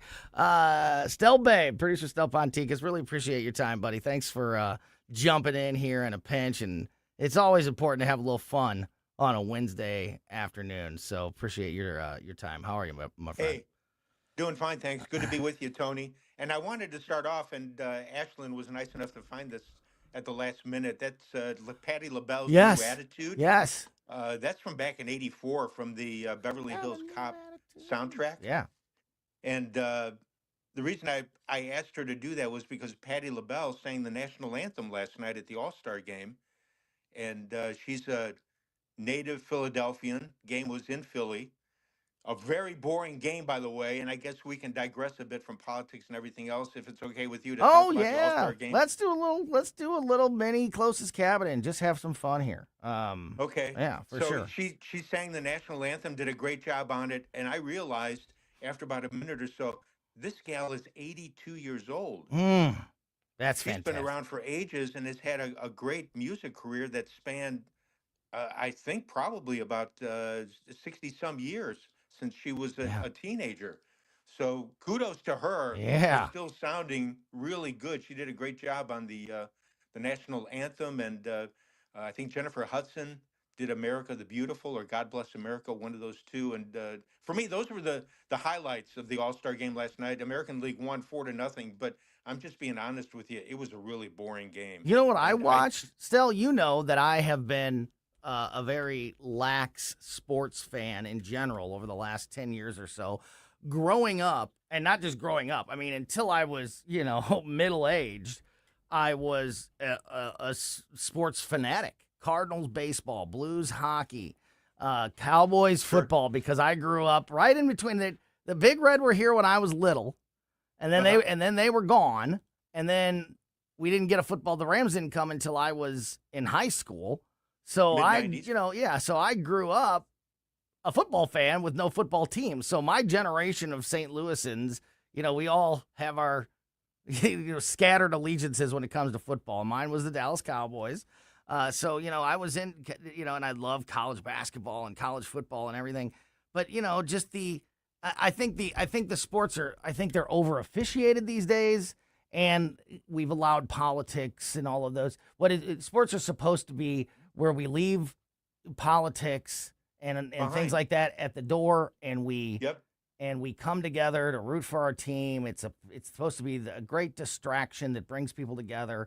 And unfortunately, I just didn't feel like it was like that anymore. And then don't get me started on baseball and clocks, pitch clocks and challenges and it drives me crazy. Yeah, you can only throw over to first. You throw over to first, yeah. Exactly. I know. And you have, the pitch clock, but within, by 8 seconds left of the pitch count, the batter has to look at the pitcher and the pitcher has to look at the batter. They have to make eye contact, and then the pitcher can pitch after that. It's baseball. It's insanity. It's not supposed to be clocks in baseball. There's not supposed to be, did you look at me? What do you mean? You can't throw at a runner. You got to throw at the base when you're trying to. I can't. It drives me nuts. But all of that aside, I'm not a big soccer fan, but you can't put. The World Cup is a spectacle on the world stage. So I watched a little bit of the World Cup and kind of got that sports itch. I didn't watch the All-Star game last night, But I did for the first time in years, and what a perfect year to do it. I watched the home run derby on Monday night, and that was fun. and loved it. And for the first time ever, a St. Louis Cardinal wins the home run derby. So what a perfect time to come back and watch that. And that reminded me of like, this is what it's supposed to be. I'm watching the home run derby on Monday night with my soon-to-be son-in-law, who's 23, and my 9-year-old son, and we're watching baseball. I mean, it was just like, this is what sports is supposed to be. So for a moment there, I got a little bit of that, and I thought that was cool. And yeah, the fact that we've had Mark McGwire and Albert Pujols and others, come through St. Louis, for Jordan Walker to be the first and only Cardinal to win a home run derby is pretty amazing. So that was awesome. And he had an amazing comeback. He did. Was on his way to winning it, and then Jordan just kind of turned things around, did a really great job in that final round. I'm not a fan of having the magenta ball. I guess that's what they call it, which can give you an extra swing if you hit a home run, and adding more silly rules to the thing. But I have to admit, it was fun to watch. It was great to see Jordan have that great final round where he hit, I don't know, about 6 or 7 home runs in a row to overtake Kyle Schwarber. And everybody loves Schwarber. He's a great guy. I love him because of his early career with the Cubs, drafted by the Cubs, and then left.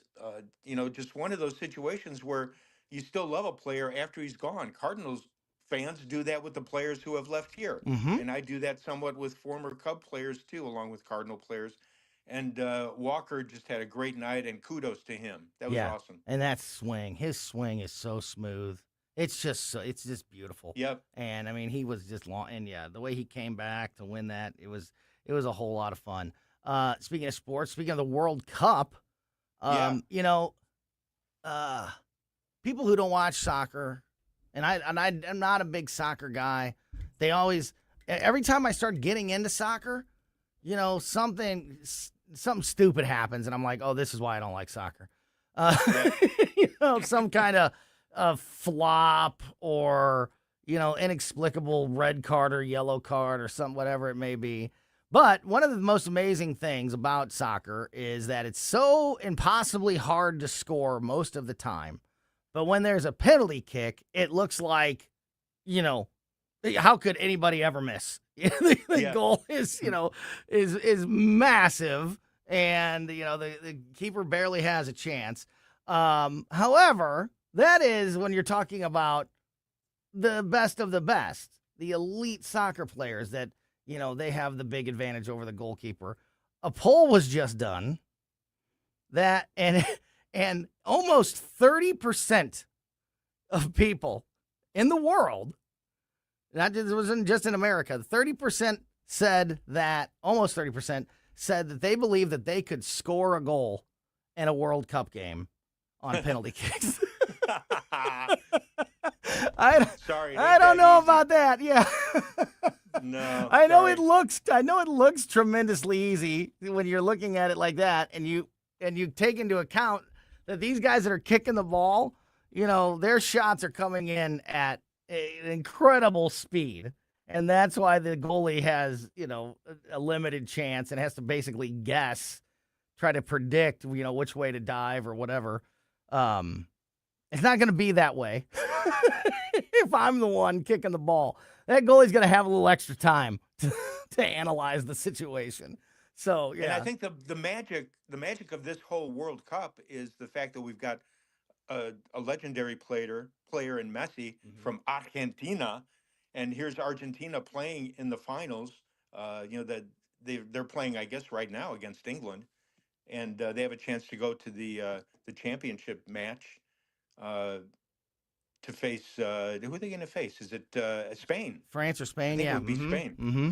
So you have a legendary player like Messi, and he's been playing well. He's been scoring some goals. It's a really great opportunity for folks from around the world to gather together and really enjoy a sport that, I agree, it's not high on the list here in the States, but still, it's something that much of the world really enjoys, and I'm on board with it like you are. I'm not a super soccer fan. Yes, I went to St. Louis U during their glory days in the early 70s when they kept winning NCAA championships, but it's just a fun time to be able to get together with folks, and it's almost like a Super Bowl for the rest of the world. Yeah. Just a couple minutes left here with Stel Babe, producer Stel Ponticus, filling in for Mark Close and Skip Weber. A 2-for-1 with Stel Babe. This Close's cabinet this week. Stel's sunroom is what we're calling it. This this survey, one is surprising to me in that just the basis of it, and then I want to get your thoughts on the details here. So a survey was done about grilling habits for Americans. You know, we're right, you know, this is just coming off the 4th of July, right in the middle of summer. We're in full-blown grill season across the country here. According to this survey, this surprises me. The average American has 13 grill days per year, which I know that I'm on the far other side of that. We have 13 grill days per month. So 13, it's just barely one a month. That sounds low to me, but set that aside. People were asked in this survey, what are the biggest grilling sins? What is a big no-no when it comes to grilling? Does anything come to mind for you, Stel? I'm going to read some of these and get see if you agree or disagree with the grilling sins. Does anything particularly pop in your mind? Well, I guess that list would include stuff that you really wouldn't want to grill. And I have to admit that there probably are a few things. I'm not a big fan of grilling fish, even though it does come out fine. And I think the restaurants that we've gone to where you can get fish grilled, it usually comes out nicely. But I'm just not a fan of. You got to know. You got to pay a lot more. You got to really know what you're doing for fish, because you can mess it up, dry it out real quick. That's a good one. Definitely. This one doesn't have any foods on it, but that is a good one. Like, don't outkick your coverage. You know, if you only grill every now and then, stick with burgers and hot dogs and, a steak or something. Don't try to get fancy because that can go bad fast. Here's the top few. Number 1, touching another person's grill without permission. Ooh. Opening the lid unnecessarily. That one drives some people crazy. If you're looking, you ain't cooking. Don't be picking up the lid. And then the other one in the top 3 here, pressing down on a burger with a spatula. Now listen, I know the argument there, but it depends on how you're preparing the burger. If you're having a smash burger, you need to smash it. But grilling sins that you may want to avoid, and hopefully you're getting out there a little more than 13 times a year. And if not, try it. You'll like it. Trust me. Still, babe. And smashing something with a spatula, by the way, if you wanted a burger that's medium rare or something like that, if you're going to smash it down, then you're squeezing the juices out that you probably want in there. Absolutely. So I agree with you. Yeah, you shouldn't be. Depends on how you want to. If you're trying to make a smash burger, then you got to smash it. But if you're not, if you want a medium or medium rare, you can't be doing that. Yeah. And I'm big on steak with that. I need to see some pink. Dark pink when it comes to steak. We got don't want to be, I don't want to be eating leather. So, hey, great stuff, Stel. What? Go ahead. One quick thing here before we go. Sure. Because Mark isn't with us today, this is my chance to actually say something that probably no one would believe, and I didn't really believe it until I actually went through some memorabilia stuff a few weeks ago and found out that Mark and I worked together at a college radio station back in the spring of '72. No kidding. I had no idea. I came across a staff list from KBIL, the campus station at St. Louis University, from the spring of '72. And I was handling music at that time for the station. That was my sophomore year at SLU. And I'm going down the list, and I see the names of all these friends of mine. And back then, I don't know if they still do it on campus, but we had the kids who lived in the dorm, and then those of us who lived in the dorm called the city students brown baggers because they would bring their own lunch. And so I don't know if they still do that. Probably do. And Mark was a brown bagger. I did not know him back then, but at the bottom of the list, there's Mark Close listed on there as part of the on-air staff at KBIL in the spring of '72, and that just totally blew me away. I That's didn't even know amazing. that he was there. We probably didn't cross paths Yeah. because for me living in the dorms, we didn't necessarily run across the kids Yeah, who the were brown on baggers. the campus radio station, Yeah. who were the city kids. Huh. So I don't actually remember bumping into him, but he was on staff. Probably saw each other at the staff meetings. But other than that, that was about it. But that blew me away 54 years ago. We were working together at a campus radio station. That is amazing. Yeah, that's It's awesome. And hilarious. now you're filling in for him here on Closest Yep. Cabinet. Stell, babe, really appreciate your time, buddy. Great to talk with you, my friend. Thanks. And we'll catch up with you again very, very soon.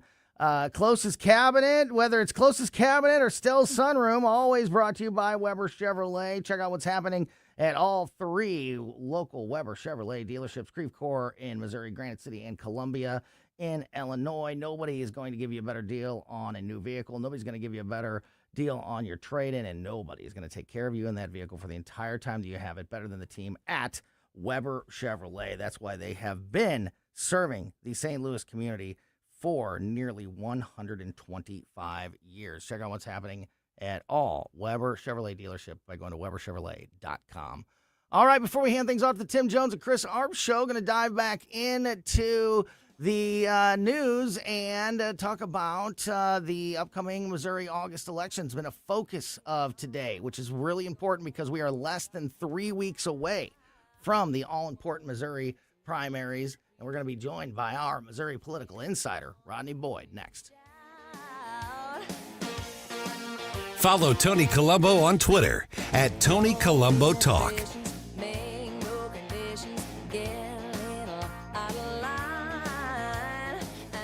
Hey, it's Tony Colombo, and it's tough to pick, but my favorite sandwich at Capriati's is the cheesesteak with a side of Cap's awesome fries. Visit Capriati's now at 2 locations on Manchester at McKnight and Rock Hill, and now in Creve Coeur on Olive, just 1 mile west of 270.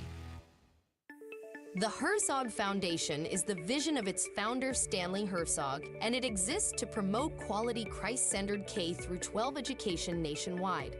Hi, this is Chris Stegall with the Herzog Foundation. We offer a wide variety of resources relevant to today's families, including a free online publication called The Lion. The lion is one of God's most majestic creatures, symbolizing strength and courage. Named for its attributes, the Lion publication carries articles covering a wide range of topics facing American families and culture, especially related to the education of children. The Lion can be found online at readlion.com.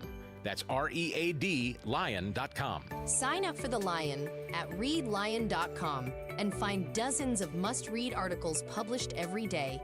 Visit readlion.com and subscribe for the weekly and daily digests so you never miss an article. Readlion.com. That's readlion.com.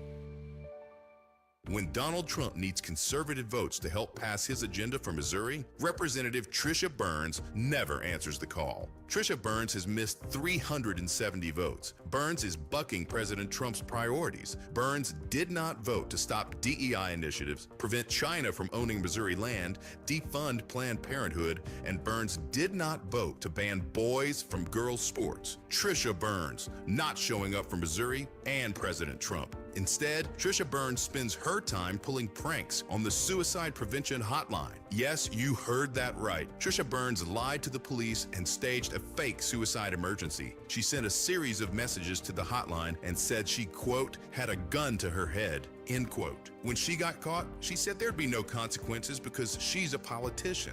By August 4th, vote to show Tricia Burns that there are consequences to being bad at your job. Cut the Bullpack paid for and is responsible for the content of this advertising, not authorized by any candidate or candidate committee.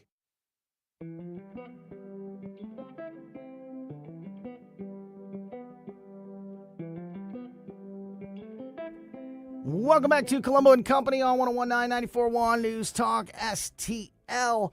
Every Wednesday afternoon, we talk to our Missouri political insider, Rodney Boyd, and focus on Missouri issues. Today's show has been very centered on Missouri issues because we are less than 3 weeks away from the August primaries, and we had great conversation in the 2 o'clock hour and into the beginning of the 3 o'clock hour with Missouri State Representative Travis Wilson. Getting into what I wanted to do and what I was great conversation with the Representative Wilson was not necessarily talking about the ads and the debate and, endorsing Amendment 4, Amendment 5, talking about the process, the systems that are in place now. Why do we have Amendment 4 and Amendment 5 on the ballot?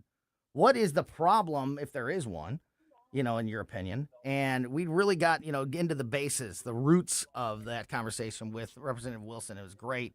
I highly recommend you go back and check it out. And I think it's the important thing to do moving forward to gain understanding for these all-important elections. And we're going to continue the conversation with Rodney Boyd on the line now. Rodney, I'm going to ask you the first question I asked Travis. We've established the importance of these August primaries that are less than 3 weeks away. Do you feel like that importance is transferring into more engagement and awareness than a primary election in the past, where you struggle so much to get voters to the ballot box? Is there more energy surrounding this, or is it the same? Is that going to be the same struggle for people that are in these races in August to get people involved? I'm really glad you used the word in that question, energy. I'm glad you used that word, Tony, because I'm just not seeing or feeling a lot of energy in the populace, right? I have a lot of conversations with elected officials and people who work in government and people who work around it. And so obviously they're acutely aware of the stakes and what's at stake. But when you get outside of that sort of what they call the beltway, that inside chatter, there is just I'm not seeing a lot of energy. Every now and then I haven't been as active since I had the kid, but I would talk to people just in the normal course of events, and people would be clueless. They would say, well, what is it?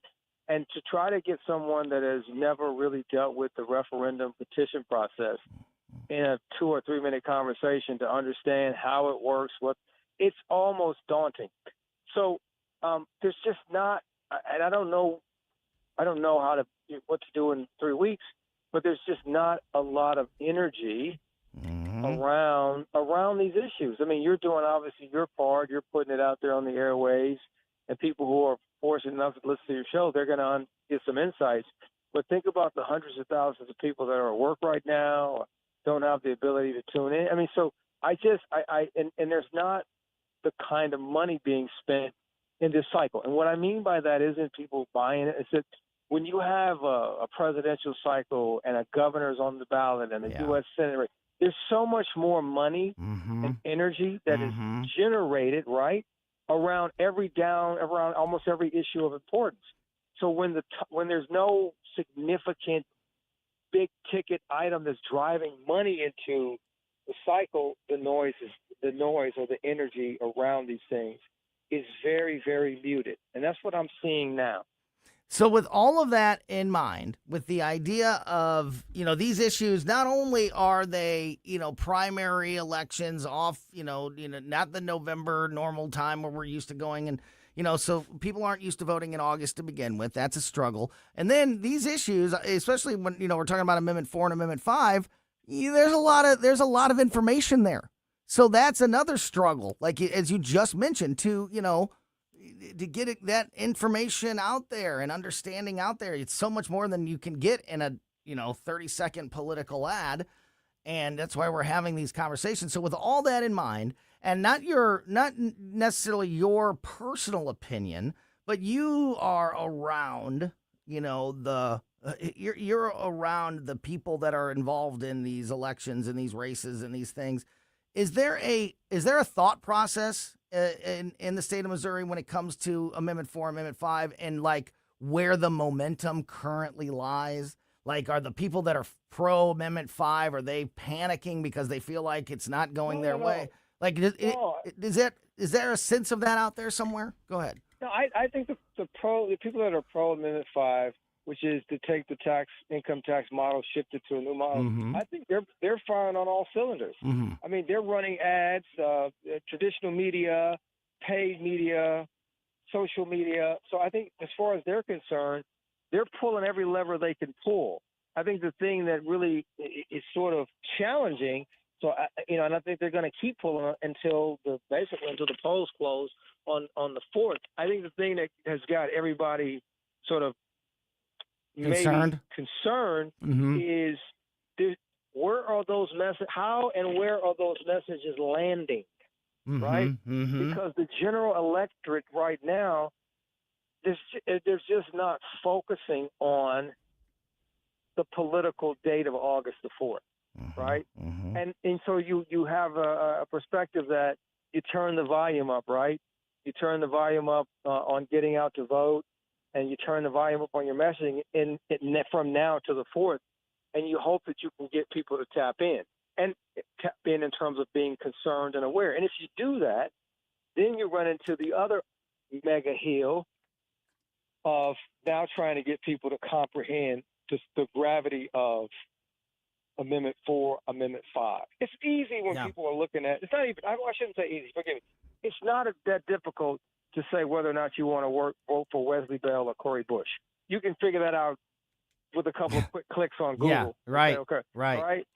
But whether or not you want to constitutional amendment processes. Yes. I mean, I know. It's almost like it's so much to ask the voters. Well, and that's why we spent 10 or 15 minutes in the 2:00 hour talking about getting into the details of that and the process and how it's worked.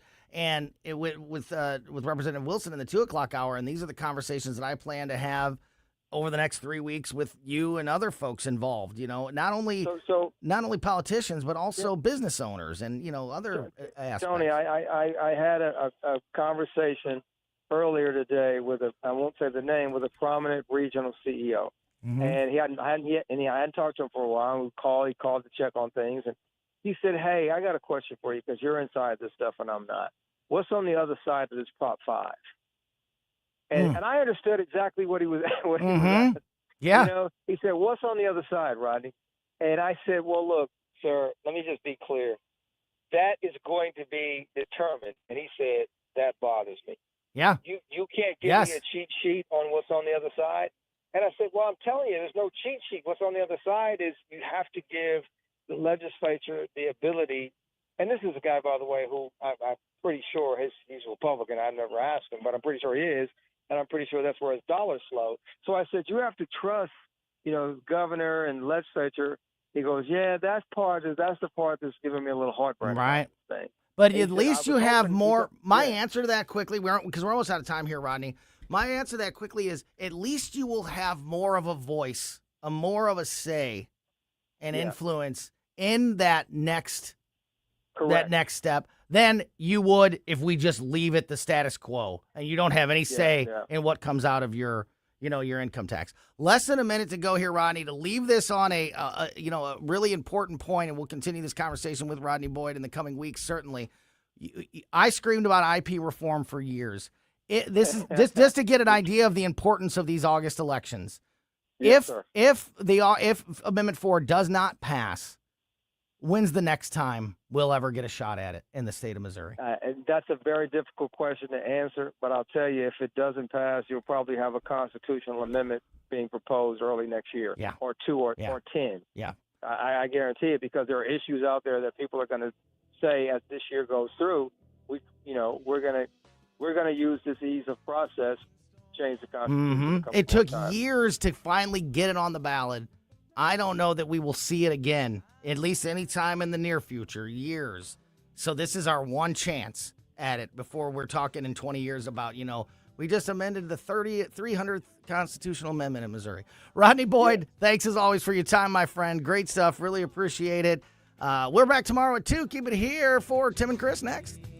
John Beal knows it right after a hailstorm. New roofing companies start popping up everywhere. But the Small Business Administration reports 96% of them go out of business within the first 5 years. So how good is that warranty? John Beal started in the roofing business helping his granddad and his dad.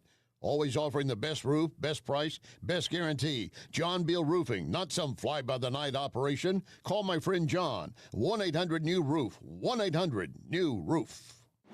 This is Larry Connor's commentary on News Talk STL. Here's a laugh, something that Missouri legend Mark Twain